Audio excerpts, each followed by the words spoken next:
Okay, this little video, which is being taken inside a taxi that belongs to a fleet that I drove all night tonight, is about the petty, frickin' silly little annoyances that come with this deal. And I'll tell you what it's about here. Now, start with this. Look at this. I want to put up the window here on my right. See that? You see it?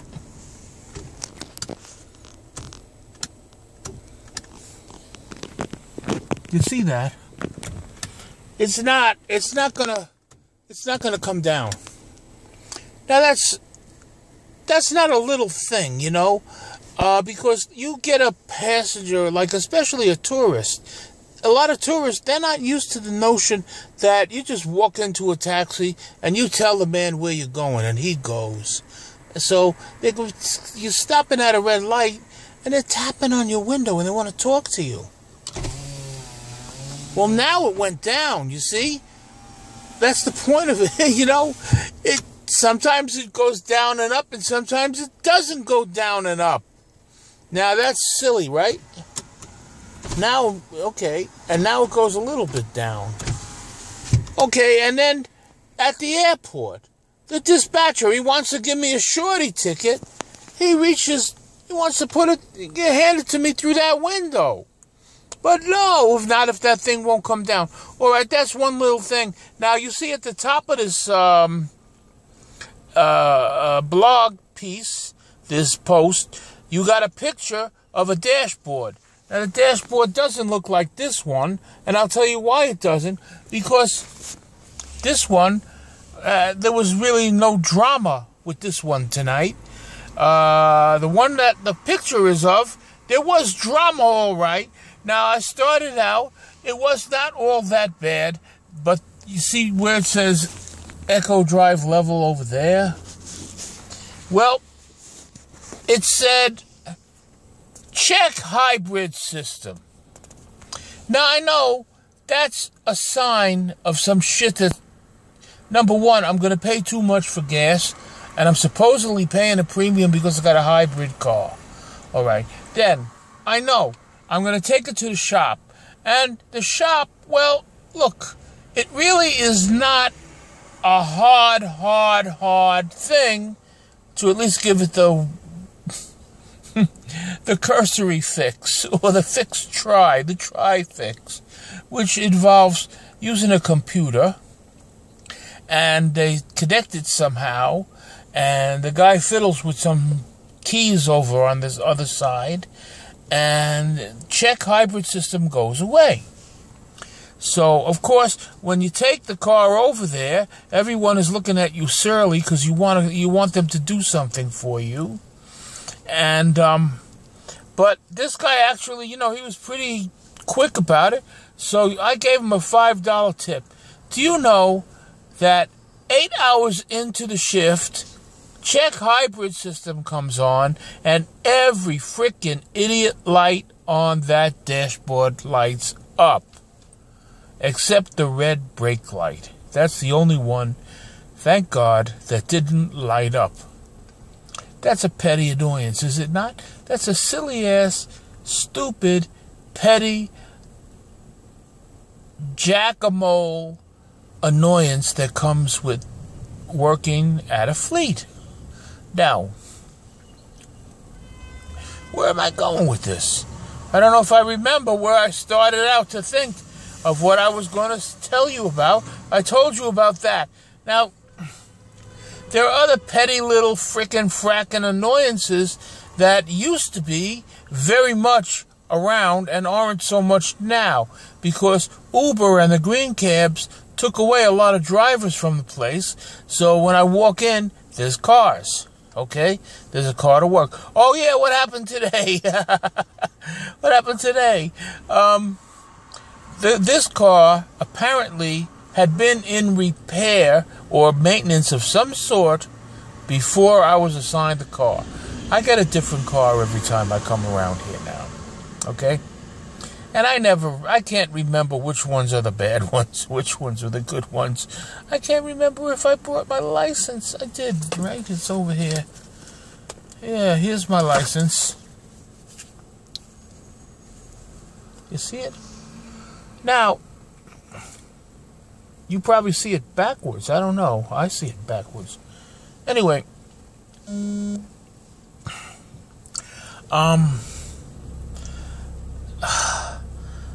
let me get back to it.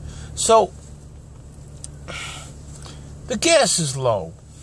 Now, sometimes that just means the car runs a while, and the meter, the gas needle,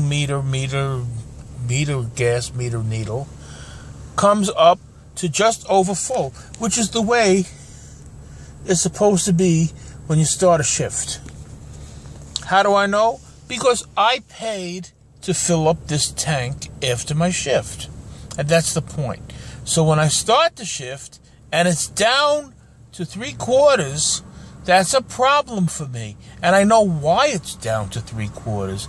And that's an annoying thing. It's down to 3/4 because this car was in the repair shop. And, it was very hot yesterday, I should say. It was very hot, September 10th. And the guys, they hang out, they pick a car or more than one car or whatever, and that's like where they do their lunch and their coffee break and their nap and whatever else they do when they're not doing their job. And, of course, with the heat, they got to have the engine running. So some driver has to pay for this, apparently, and they have to have the engine running because they need the air conditioner, and in the winter they need the heat. So that's how it works. Now, this garage used to have a policy, what they call gas check.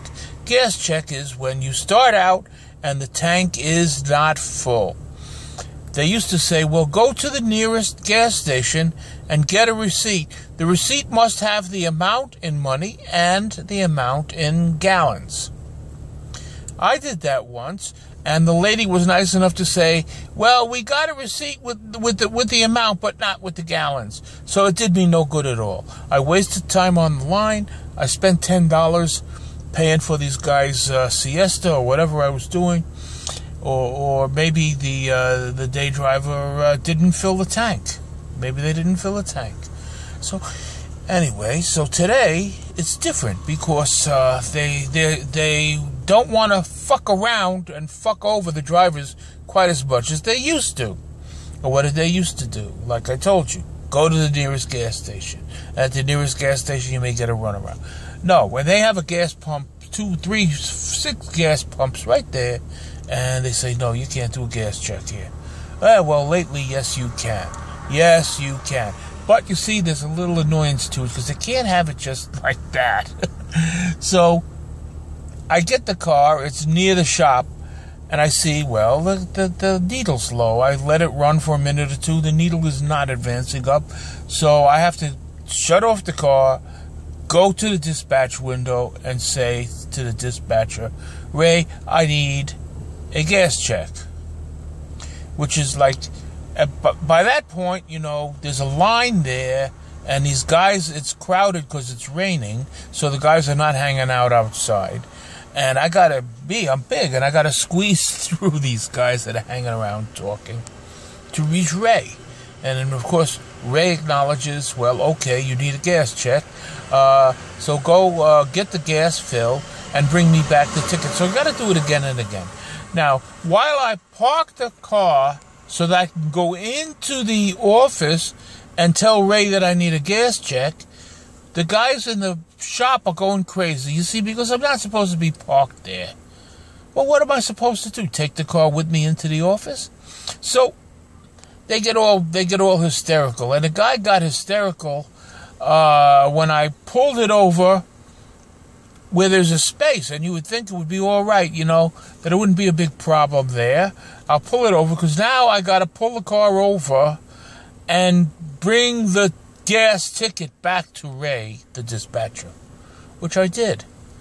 Not without this guy running up to me like he was having a heart attack. that I'm not supposed to park there. Hey, silly. You see, so they got to get their act together. They got to have windows that always go up and down when the driver wants them to. And I want to show you something else. Something else that's a petty-ass annoyance that bothers me.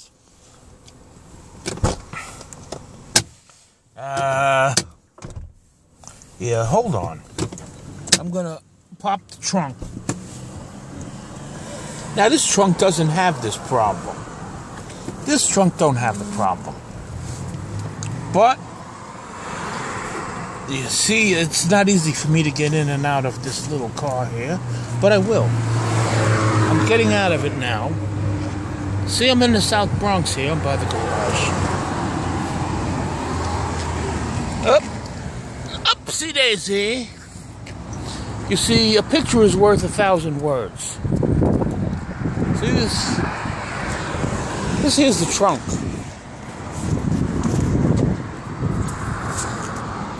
Now, some of these trunks, when you lift it, it does what it's supposed to do.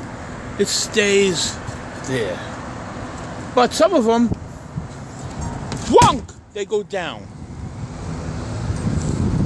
Now, my question is, and I got this question, and it's about petty-ass annoyances of driving a taxi in a yellow cab fleet.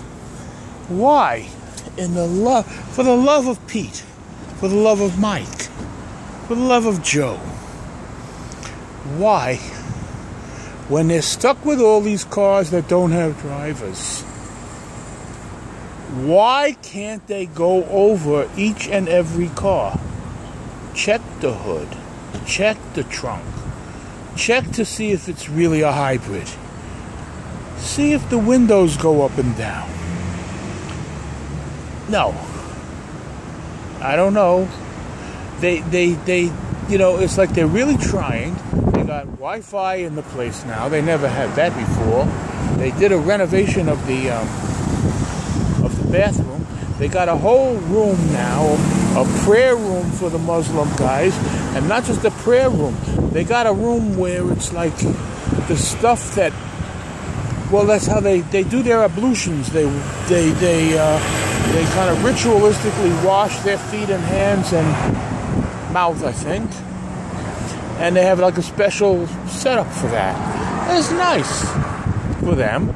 And it's because the owner, you know, they don't want to lose any more drivers, so they set this thing up. So that's good. That's wonderful. So that's the story that I wanted to tell you about petty-ass fucking annoyances driving a yellow cab in a fleet in the city of New York. Thank you very much. This has been Eugene Wexel.